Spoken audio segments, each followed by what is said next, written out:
लोग बोलते हैं कि सरेंडर करें तो कैसे करें, लेकिन यहाँ पे मैं बोलती हूँ सरेंडर सबसे लास्ट ऑप्शन है।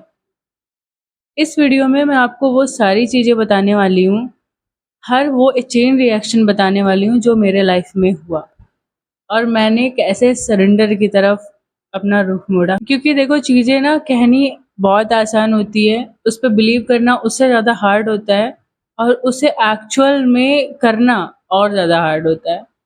तो मैं इस वीडियो में सिर्फ वो रूट मैप बताने वाली हूँ, रूट मैप भी नहीं कह सकते, वो चेन रिएक्शन जो मेरे लाइफ में आया और जिसकी वजह से मैं भगवान की तरफ सरेंडर हुई, वो सारी बातें मैं आपको बताने वाली हूँ। पूरी चीज़ें प्रैक्टिकल हैं। इस वीडियो के थ्रू मैं आपको ऐसा कोई ज्ञान नहीं देना चाहती जो हमारे समझ के परे है। कुछ टाइम पहले मैं भी सेम उसी जगह पे थी जहाँ पे आप हो।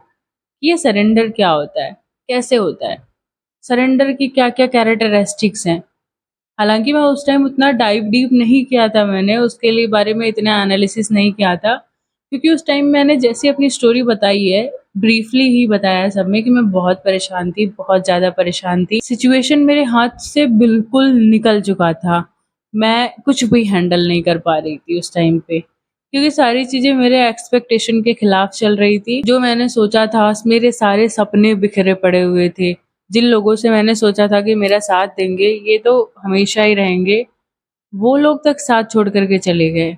इन शॉर्ट अगर बोलूँ तो उस टाइम पे मेरे सामने सबके असली चेहरे आए कि सबने अपने अंदर क्या-क्या छुपा के रखा हुआ है मेरे लिए।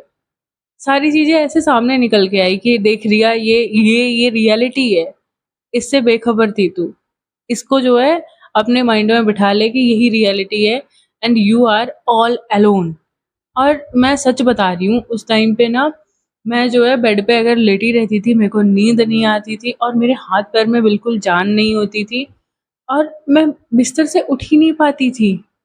आज जो मैं आपके सामने बैठ कर के बोल रही हूँ ना, अगर मैं वो चीज़ सोचना भी नहीं चाहती, लेकिन अगर मैं वो चीज़ें सोचती हूँ तो अजीब लगता है कि एक वो भी कंडीशन थी, पर बीत गई। अभी इस बात की खुशी है कि वो बीत गई। जो भी था, जैसा भी था, चला गया।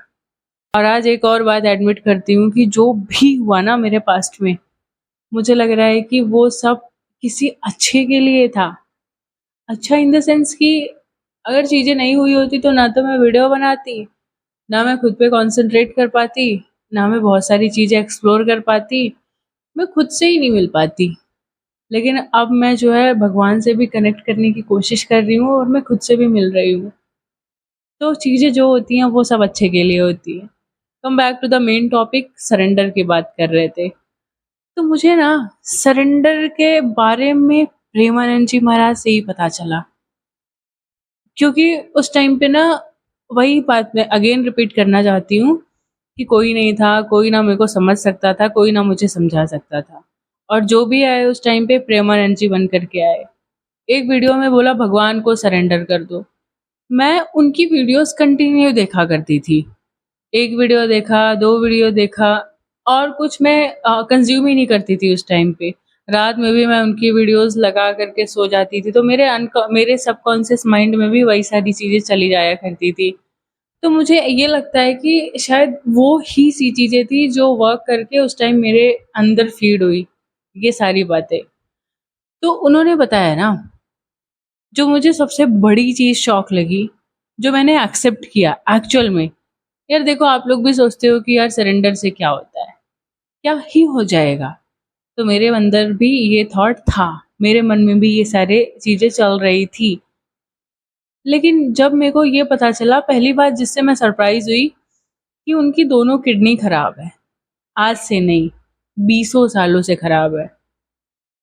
और आगे जब उन्होंने स्टोरी बताई, तो जब उनकी किडनी उनको पता चला खराब है, तो वो आश्रम वगैरह से काफ़ी निकल गए। लोगों ने बोला कि हम आपके ठेकेदार नहीं हैं, हम नहीं रख सकते हैं आपको, कौन दवाई कराएगा? और वो जिस रास्ते पे हैं, उस टाइम पे उनके पास कुछ नहीं था, कुछ भी नहीं था। ना ट्रीटमेंट के पैसे थे, ना डायलिसिस के पैसे थे, कुछ भी नहीं था।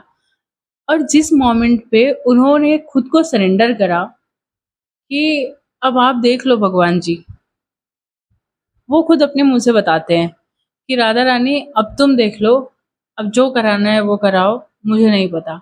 मेरी लाइफ सिर्फ़ और सिर्फ़ तुम तक है, तुमसे शुरू, तुमसे ख़त्म है। और तब आप आज खुद ही देख लो सारे मिरेकल्स, आज भगवान की कृपा से लोग वहाँ पे कितने पहुँच रहे हैं, उनकी बातें कितने लोगों तक पहुँच रही हैं। और वो खुद बोलते हैं कि उनके पास सफिशिएंट चीज़ें हैं, सफिशिएंट सर्विसेज़ हैं कि जिससे उनके जो परिकर है, जो वहाँ पे हैं, उनको खाने के लिए भोजन मिल जाए। पहले उनके पास खाना भी नहीं होता था, पानी पी कर के वो जीवित रहते थे। इस लाइव एग्ज़ाम्पल ने, मैं सच बता रही हूँ, मुझे अंदर से हिलाया। अंदर से जैसे वो सारी बातें मेरे को अंदर डीप डाउन जा कर के कहीं न कहीं छू करके आती। यार जब महाराज जी के साथ हुआ और वो इतने कॉन्फिडेंट के साथ बोल रहे हैं ऐसी बातें, तो क्या पता ये सच ही है। चलो आज़मा के देख लेते हैं। तो मैंने कोई रॉकेट साइंस की चीज़ें नहीं करी, कोई कुछ इधर-उधर की चीज़ें नहीं करी। मैंने सिर्फ़ वही चीज़ें करी जो प्रेमानंद जी महाराज अपने एकांतिक वार्तालाप में बोलते थे, कि अपने लाइफ़ को कैसे डील करना है, कोई भी सिचुएशन आए, उसको कैसे डील करना है। इनिशियली मुझे बहुत दिक्कत हुई कोप अप करने में उन सारी बातों से रिलेटेड, क्योंकि मेरी डायरेक्शन लाइफ़ की तो इधर चल रही थी ना, इधर आने में उसको टाइम लगेगा, मुड़े गाड़ी टर्न होगी, रुकेगी, मुड़ेगी तब इधर आएगी। But with the grace of the God finally मेरी गाड़ी टर्न हो चुकी है और आई प्रे कि ऐसा ही रहे। और सिर्फ़ एक ही अकेला एकमात्र इंसिडेंस नहीं था, एक चेन रिएक्शन हुआ। जब मैं उनको एकांतिक वार्तालाप में सुनने लगी, उनकी कथाएँ सुनने लगी थोड़ी बहुत, तो उन्होंने द्रौपदी के बारे में बताया कि द्रौपदी सबके सामने गई, सबसे माँगा कि बचा लो मेरी इज़्ज़त, है ना? मैं तो बहू हूँ आपके ख़ानदान की, आपके आपके जो है सामने आपकी सभा में मेरी बेइज़्ज़ती हो रही है, सबके पास गई वो। बड़े से बड़े भीष्म पितामह, अपने पतियों से सब कुछ माँगा कि इसको रोक लो, मेरी इज़्ज़त बचा लो। पर एट द एंड जब किसी ने कुछ नहीं करा, तो फिर वो उन्होंने श्री कृष्ण को याद करा और उसी पल ऐसा मिरेकल हुआ, ऐसा चमत्कार हुआ कि हम सब जानते हैं उसको। और ये बातें मेरे डीप डाउन आकर के बैठ गई कि भाई मेरे साथ भी तो ऐसा ही हुआ था थोड़ा बहुत। मैं कंपेयर नहीं कर रही हूँ, मैं तो इतनी भी बराबर नहीं हूँ उनके। पर ऐसा होता है। दूसरा एग्ज़ाम्पल थे हमारे प्रहलाद जी, भक्त प्रहलाद। एक अच्छी बात बताऊँ कि उसी टाइम परमावतार नरसिम्हा रिलीज़ हुई थी मूवी और मैंने उसे देखा, सारी चीज़ें देखी कि वो सिर्फ़ और सिर्फ़ एक चीज़ में बिलीव करते थे कि भगवान हैं, भगवान सारी चीज़ों में हैं, भगवान हमेशा मुझे देख रहे हैं, भगवान हर जगह मुझे सपोर्ट करेंगे। वो टोटली सरेंडर्ड थे, मतलब वो बचपन से वो भगवान में भरोसा करते थे कि भगवान हमेशा मेरे साथ हैं। और महाराज जी ने भी ये स्टोरी बताई कि उस टाइम पे थे या नहीं थे, बस उनके पिता हिरण्याकश्यप ने पूछा कि क्या तुम्हारे भगवान इस खंबे में भी हैं? उन्होंने बोला हाँ, हैं। यार मेरे को गूज़बम्प्स आ रहे हैं। और उनकी बातें रखने के लिए भगवान उस खंबे में भी आ गए और फिर जो हुआ सब आप लोगों ने देखा होगा, आप लोगों ने स्टोरी सुनी होगी। आग में बिठा दिया था उनको उनकी बुआ के साथ और उनकी बुआ को आशीर्वाद था, होलिका जो है वो जल गई। वो चुन्नी ओढ़ करके, दुपट्टा ओढ़ करके बैठी थी जो, वो जल गई।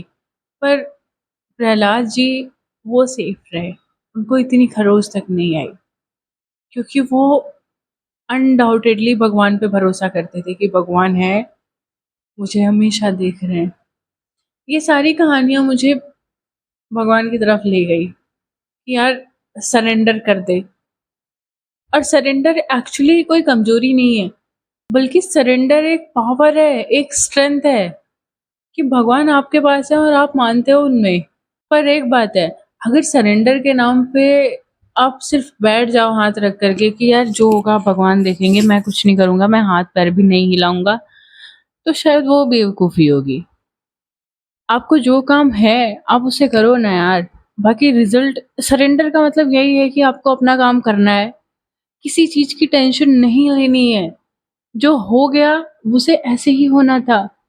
वो चीज़ें नहीं बदली जा सकती हैं, अब तो हो गया ना।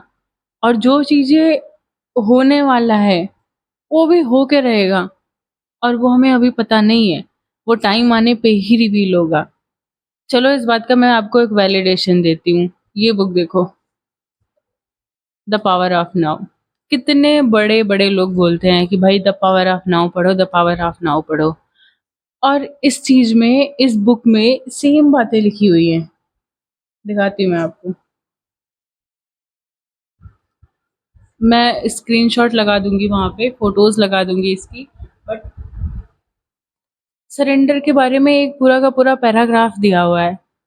सरेंडर अगर बोले बहुत सिंपल वर्ड में, तो जो काम आप नहीं कर सकते हो, कोई भी डिसीजन हो गया कि आपको दिक्कत आ रही है, नहीं ले पा रहे हो, कोई काम हो गया कि आप उसमें अपना 100% दिए जा रहे हो, नहीं हो रहा है, उस टाइम पे आपके अंदर जो सवाल उठ रहे हैं, जो आपके अंदर रेजिस्टेंस हो रहा है ना, जो आपको परेशान कर रहा है, उसको छोड़ दो, उसको हटा दो, सिर्फ अपना काम करो।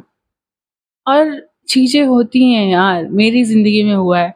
मुझे तो हमेशा लगता है कि भगवान हर एक स्टेप पे मुझे गाइड कर रहे हैं।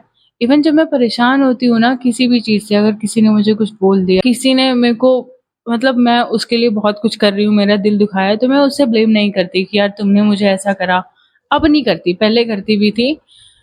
बट अब सिर्फ मैं भगवान से बोलती हूँ कि भगवान जी देख लो, मेरा ये इंटेंशन नहीं था, अब ये हो गया, मुझे हर्ट हो रहा है, और मैं इस चीज़ से निकल भी जाती हूँ अच्छे से। अभी कल परसों ही कुछ ऐसा हुआ था, और मैंने वो कन्फेस करा भगवान जी से, ठाकुर जी से, कि भगवान देख लो, ये सारी दिक्कतें हैं, मैं कहाँ गलत हूँ इसमें, मेरे तो इंटेंशन सही थे ना, शायद मैं मिसअंडरस्टूड हो गई।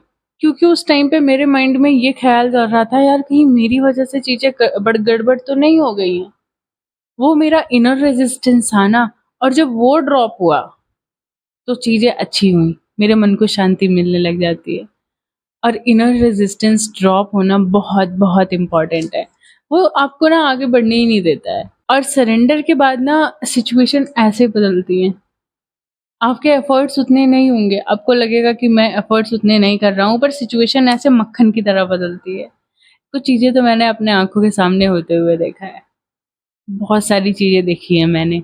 और मैं 2-3 दिन से यही सोच रही थी कि सरेंडर के बारे में वीडियो बनाऊँ। यार 2-3 दिन भी नहीं, शायद 1 महीने से सोच रही थी कि इस पे बात करनी चाहिए। ऑल्दो मैंने 1-2 वीडियोज़ बना रखी है, पर कुछ एग्ज़ाम्पल्स, कुछ चीज़ें मेरे सामने आती रहती हैं कि वो चीज़ें रिपीट होती रहती हैं, तो मैं चाहती हूँ कि आप लोगों के सामने वो रखूँ। तो मैं यही सोच रही थी, और रैंडमली प्रेमानंद जी महाराज की एक और वीडियो सरेंडर से रिलेटेड आ गई, और उसमें उन्होंने क्या बोला पता है? कि अगर आप भगवान की तरफ एक कदम बढ़ाते हो ना, उनको सरेंडर करके, तो 10 कदम वो खुद ही बढ़वा लेते हैं। आपको उसमें ज़्यादा एफर्ट करने की ज़रूरत नहीं है। आप सिर्फ उनको दिल से याद तो करो, वो आपको खुद अपनी तरफ खींच लेंगे। आई होप कि आपको थोड़ा बहुत सरेंडर का मतलब समझ आया। सिर्फ और सिर्फ आपको उन सारी चीज़ों पे कंट्रोल करना है जो आप कर सकते हो, एंड वो सारी चीज़ें भगवान पे छोड़ देनी है जो आप नहीं कर सकते हो, और जो आप कर रहे हो उसका रिजल्ट भी भगवान पे छोड़ देना है, क्योंकि वो आपके हाथ में है ही नहीं यार, यही तो रियलिटी है। So let us wrap up the video on this note and see you in the next video.